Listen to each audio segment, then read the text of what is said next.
shootings and gang violence have grown exponentially in recent years. Abbotsford police say the gang problem has more than doubled in 5 years. We are not having any success on marijuana prohibition in Canada.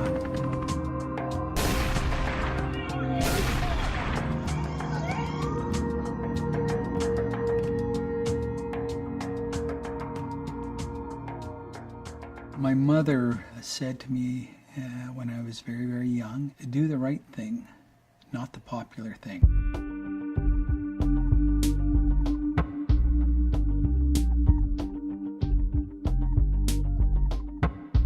It's very difficult for police officers to come out and say that the war on drugs has been a failure. From day one in the academy, we were taught as police officers that the way to deal with problems is to arrest people and put people in jail. And even myself as a young officer, starting in 1979, believed that we could arrest our way out of this particular problem.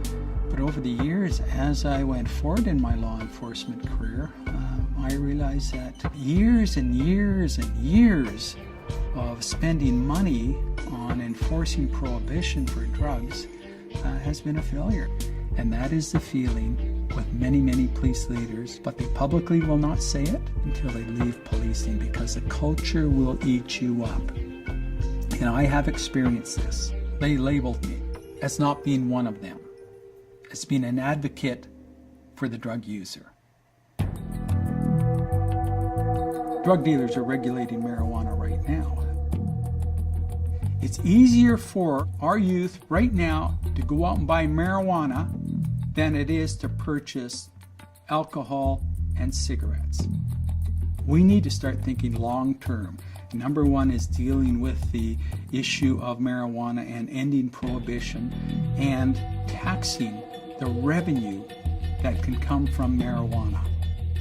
There is absolutely no way we will deal with our drug problems with our current policies, simply because there is far too much money to be made selling illicit drugs in this world.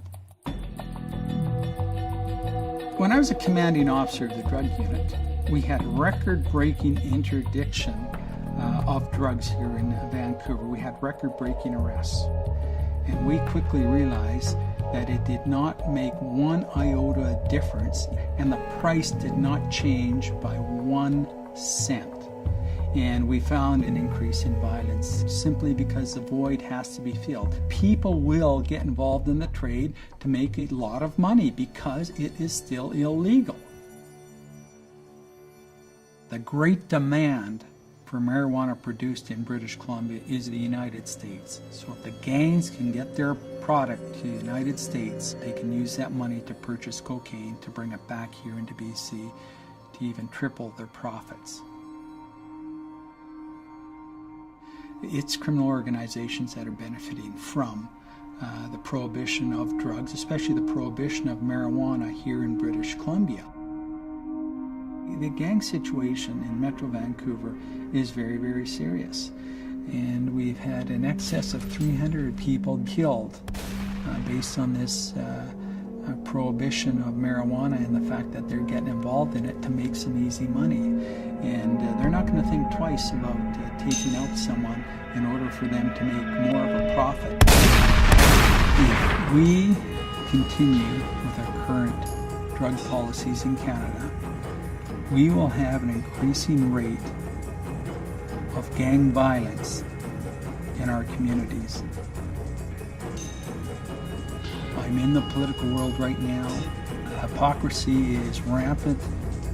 We, as citizens of Canada, need to stand up and advocate for contemporary drug policies. Let's end marijuana prohibition. Let's stop the violence that's taking place here in British Columbia. Let's end it now by ending prohibition.